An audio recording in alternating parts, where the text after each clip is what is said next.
Hello everyone, কেমন আছো তোমরা? Welcome to my another video. তো এটা এক সন্ধেবেলায় মা আর মেয়ের গল্প বলতে পারো, বেশ কিছুদিন আগের ভিডিও এটা।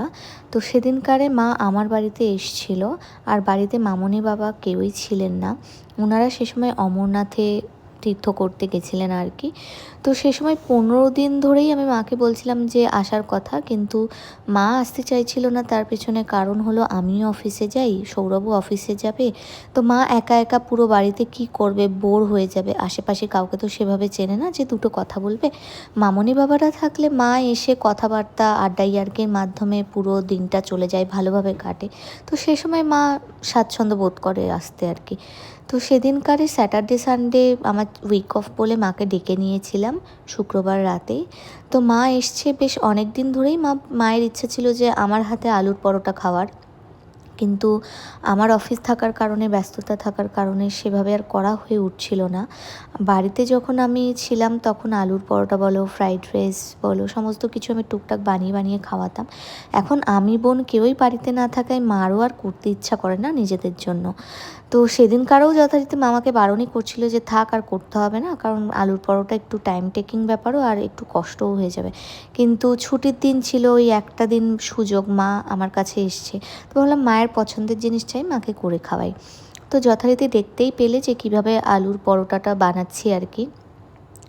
আর প্রথমে হচ্ছে আলুগুলো সেদ্ধ করে নিয়ে এইভাবে পেঁয়াজ দিয়ে, ভাজা মশলা দিয়ে, পরিমাণ মতো নুন দিয়ে সমস্তটা মাখিয়ে নিতে হবে। আর মায়েদের কাজ যা, মেয়ের কাছে এসে এক মুহূর্ত বসে থাকে না। অনেক দিন ধরে বিউলির ডাল খেতে ইচ্ছা করছিল, তো মা আসার সময় বিউলির ডালও নিয়ে এসেছিল। তো মা বললো যে বিউলির ডালটা করে দেবে, কারণ পরের দিন মানে মায়ের হাতের রান্নার তো ব্যাপারটাই আলাদা। পরের দিন রান্নার দিদি অবশ্যই রান্না করতে আসবেন, তাও ইচ্ছা করছিল যে মায়ের হাতেই করে খাই। আর এসে মাত্র বসে থাকেনি, সমস্ত কাজ, টুকটাক কাজবাজ করা, ঠাকুর দেওয়া, সমস্ত কিছুই মা করে দিয়েছিল আর কি।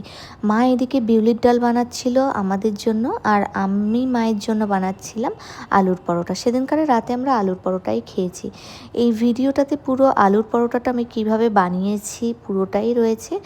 আর তোমরা কিভাবে আলুর পরোটা বানাও সেটাও কিন্তু আমাকে জানাতে ভুলো না। আর তোমরাও কি এভাবেই আমার মতো করে কি আলুর পরোটা বানাও?